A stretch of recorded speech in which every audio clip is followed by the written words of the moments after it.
So what I have to share about is it's more a couple of things I've been thinking about. It's not necessarily a cohesive, focused point. So we'll see if one of them is what you're thinking it is. Couple things. I know one was, I believe I mentioned it after church briefly recently. But talking about the importance of the biblical pattern of justice, specifically in a social media age, where it is very easy to give an answer before we hear it. And I've been convicted of that myself in recent months. All this, especially with the police brutality stuff, where this clip comes out and it looks absolutely terrible. How in the world could that police officer have done that? He should be, prosecuted to the full measure of the law. And then 3 months later, after the entire nation has already passed judgment on the guy, the rest of the video comes out and you realize, oh yeah, I guess that guy did just resist arrest and, steal a taser or whatever, fill in the blank. There's more to the story. Now, that doesn't mean that there aren't real cases of police brutality. But the point is, how does God want us to interact with that kind of thing? This is part of why the whole concept of theonomy, if I can use that word, it's a very loaded word, but theonomy as I mean it is, and we can hash out all the details later, but basically the etymology of the word, theo, God, nomos, law. God's law still has political application, real application today. So when I want to know what a good law is, I go back to God's Word, and specifically God's civil law. And what does this not mean? This does not mean that we're justified by the law, by keeping the works of the law. This does not mean the ceremonial laws still apply and we should be offering sacrifices and circumcising our children. This does not mean any of those popular misapplications of God's law. We are New Covenant Christians, and we rejoice in the fact that we live under the New Covenant. We are saved by faith, which, by the way, so were the Old Testament saints. So I'm not arguing for any of that stuff. When I say theonomy, I'm talking about you have two choices when you go to make law for the land. Hang on a second. I'm not using that right now. When you go to make civil law, establish law in the land, you have two choices. One is man figures it out. Somehow or another, man figures it out. And the other is God gave us a written standard. Now, all Christians, I think, believe that if you're going to make law, you should be operating from some sort of biblical principle.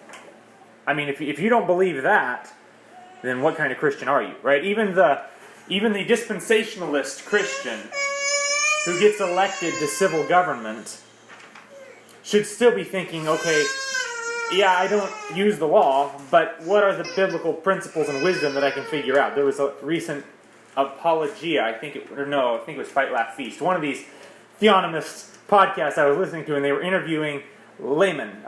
John Layman? They were interviewing him, and they were pressing him on this point, asking him, so what's the standard? What's the breaks? What's the limitation on the government?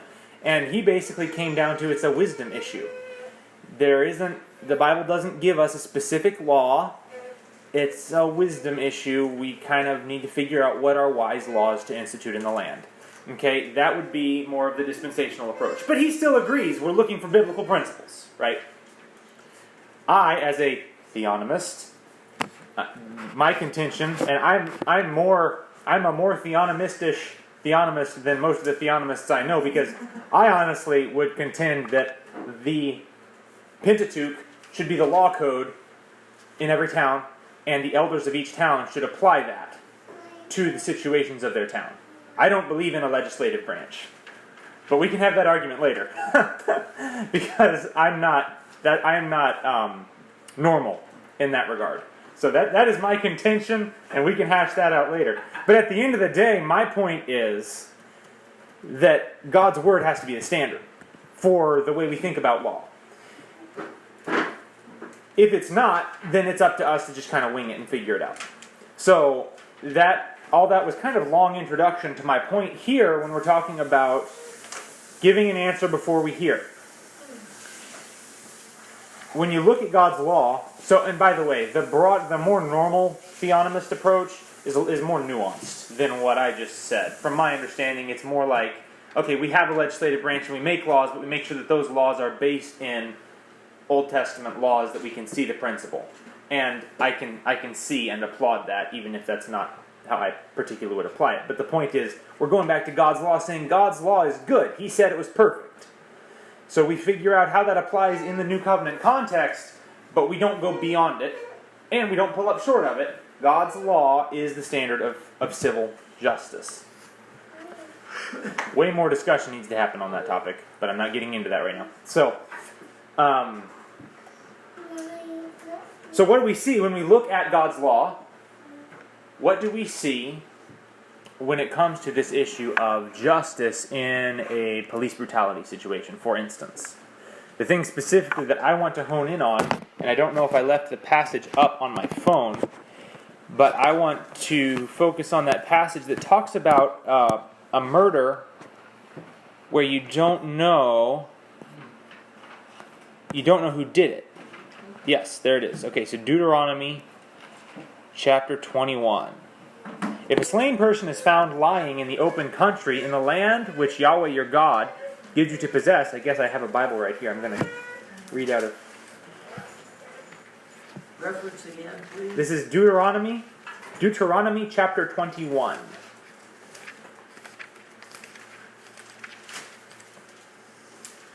Okay.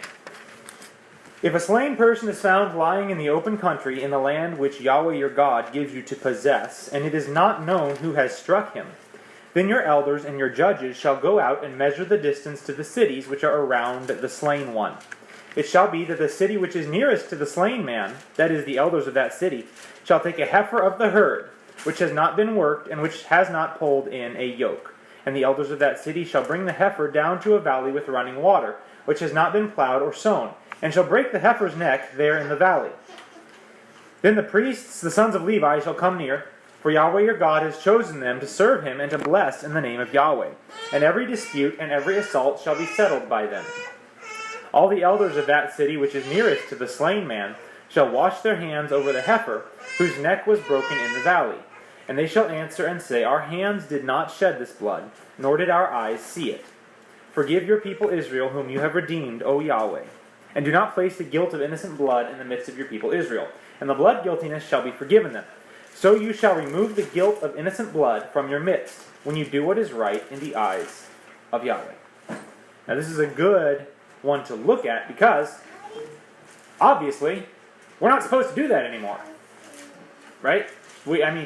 Jesus was the final sacrifice. So we're not supposed to bring out the heifer and break the neck and do the sacrifice and that whole thing.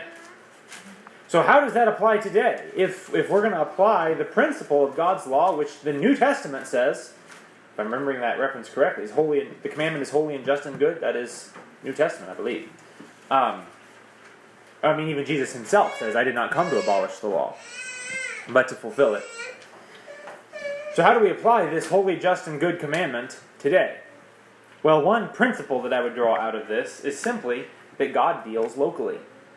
When it comes to a matter of justice, he wants the elders who are closest to come and say, this wasn't us, we don't know who it was, Lord, forgive us, forgive the blood guilt that comes upon this, do not place the guilt of innocent blood in the midst of your people Israel. So this idea of local justice. Elsewhere in the law we see the requirement of 2 or 3 witnesses. The mouth of 2 or 3 witnesses shall a matter be confirmed. And then in Proverbs we are told, he who gives an answer before he hears, it is folly and shame to him. The first to plead his case seems just until another comes and examines him. All of this has to weigh in on not just social justice, but social media justice. Because it's really easy to think, hey, I saw a 10-second video clip, that's practically eyewitness. No, it's not. Video can lie. Not only can video be faked, but that's not usually the case. More often, video can be cut out of context.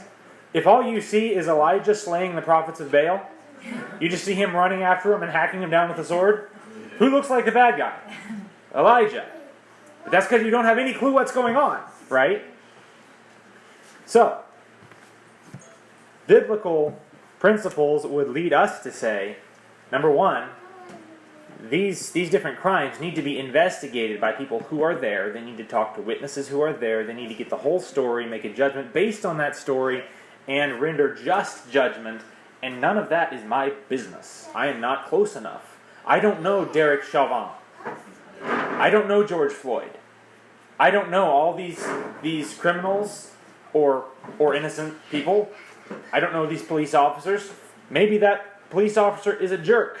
Maybe he's been brutal all the time. He has a record of this stuff, and he deserves what he's got coming. Or maybe he was responding to something that I didn't see in the video, and now he's getting run through the national ringer unjustly. Maybe this guy really was innocent, or maybe this guy really wasn't innocent. I don't know. But we have to be really careful, because what is one of the 10 Commandments tells us, thou shalt not bear false witness. God takes civil justice very serious. The commandment is not to not lie. It is not thou shalt not lie. Now, there are plenty of other scriptural passages that condemn lying lips. So, that is no license to lie. But the focus is on civil justice. Thou shalt not bear false witness. Now, I'm not going to contend that sharing a Facebook post that turns out to be misinformation is on the level of standing before a judge and lying about the person who's accused, right? That's not the same thing. That's not as severe. At the same time, we should take seriously when we get online and say, this man is worthy of the death penalty. Even if that's just the voice of some Facebook guy, and I'm really not going to have that much influence on whether or not he's actually put to death, I still better take real seriously the fact of what I'm saying. And how seriously God takes that. God doesn't want innocent people put to death. And if I don't know, really know, then I had better qualify very carefully. This is my opinion, and I don't really know what's going on. So if this and this and this and this are true, then I think biblically that person would be worthy of the death penalty. Okay, well maybe you can post that. But we got to be really, really careful not to jump on social media bandwagons and risk condemning the innocent. Because that is, biblically speaking, not okay. Not a good thing. One other thing that I would like to touch on briefly is the idea of being... Okay, well, two other things, and I can blend them together into one. So Ruth Bader Ginsburg. Ruth Bader Ginsburg. How many of you know who Ruth Bader Ginsburg is? Okay, most of us. That is a priceless face.